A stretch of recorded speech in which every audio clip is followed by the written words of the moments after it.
Bon, je vais te faire un petit tour du propriétaire. Bon, je vais essayer d'être assez rapide parce que le temps de faire tout le tour et de t'expliquer un peu ce qu'on va faire, ça va prendre un petit peu de temps.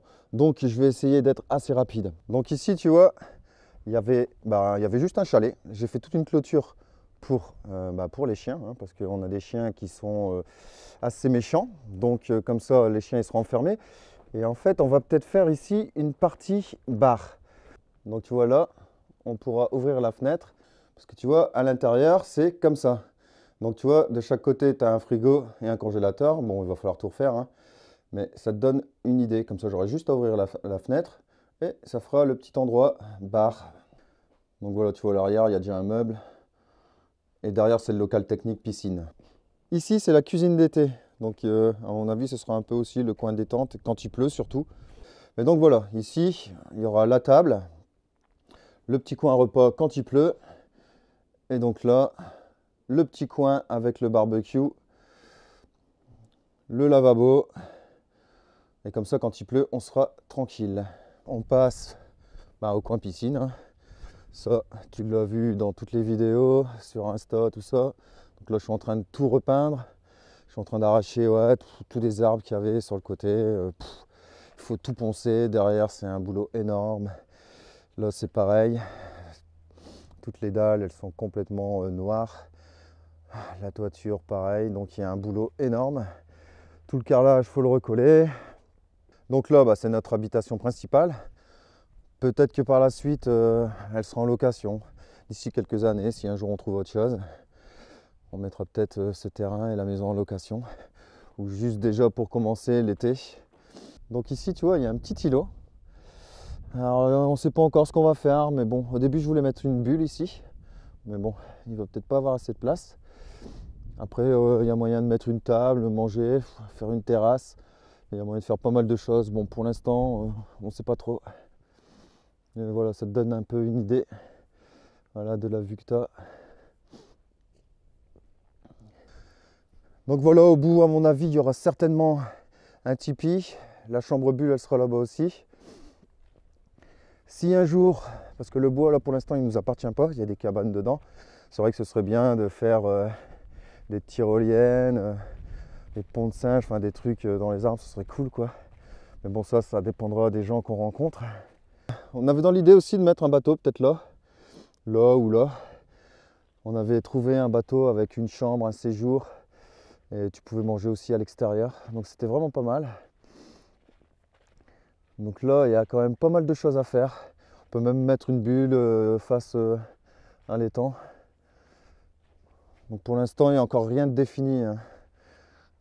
Ça va dépendre des travaux, de l'avancée, des gens qu'on rencontre. Donc là, le pigeonnier, j'ai commencé à faire quelques travaux parce que quand on a reçu la famille, il fallait qu'on dorme quelque part. Donc on s'est fait une chambre vite fait dans le haut. Donc voilà l'intérieur du pigeonnier. Donc il y a encore les trucs. Alors nous, on faisait notre café ici le matin, tranquille. Ma femme, moi je lui avais fait un petit lavabo là avec le bidon d'eau à terre. Bidon d'eau que je mettais au-dessus. Comme ça lui faisait un petit lavabo pour se laver le matin, tranquille. Et donc au-dessus, voilà, c'était des grosses poutres. J'ai posé tout un plancher sur des lithos et j'ai posé un parquet. Donc il y a l'escalier qui vient directement ici. Donc il y avait le petit coin et on venait avec l'ordinateur. Le soir, on pouvait regarder des films ici, tranquille. Et voilà. Bon, on n'a même pas refait le lit, mais bon, on a mis le matelas comme ça, à même le sol. Et j'ai posé tout un parquet flottant. Voilà. Et avec la laine de roche, on a mis les tissus parce qu'on en prenait plein la gueule. Donc voilà, là c'est un test que j'ai fait. Je me dis avec des bambous ça aurait plus de gueule. Mais il y a énormément de boulot. Parce que c'est tout des bouts à couper à 30 cm. Et bon là on voit plus avec les tissus, mais c'est énorme. C'est énorme, énorme, énorme. Il y a un taf de malade. Donc au bout du terrain, il y a la rivière qui passe. Et en fait, à côté, voilà, il y a ça. Je sais pas du tout ce que c'est. Mais en fait, j'aurais voulu faire un toilette sèche ici, juste à côté de la rivière.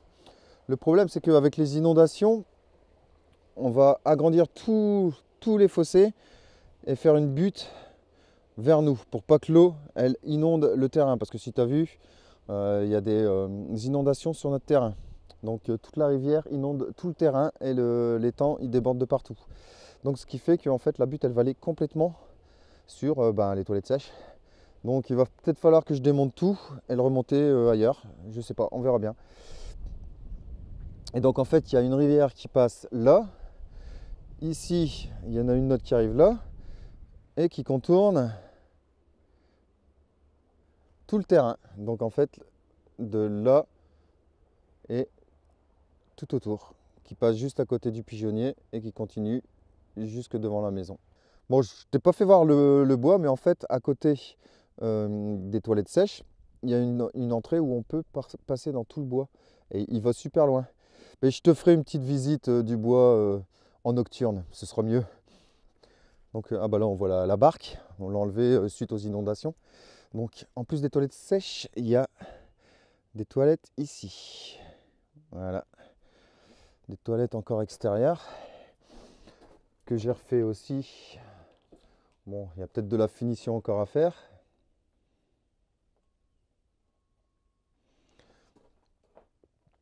Donc voilà, ça donne ça. Il y aura peut-être encore des finitions à faire. Mais bon, voilà, au moins il y aura 2 toilettes à l'extérieur.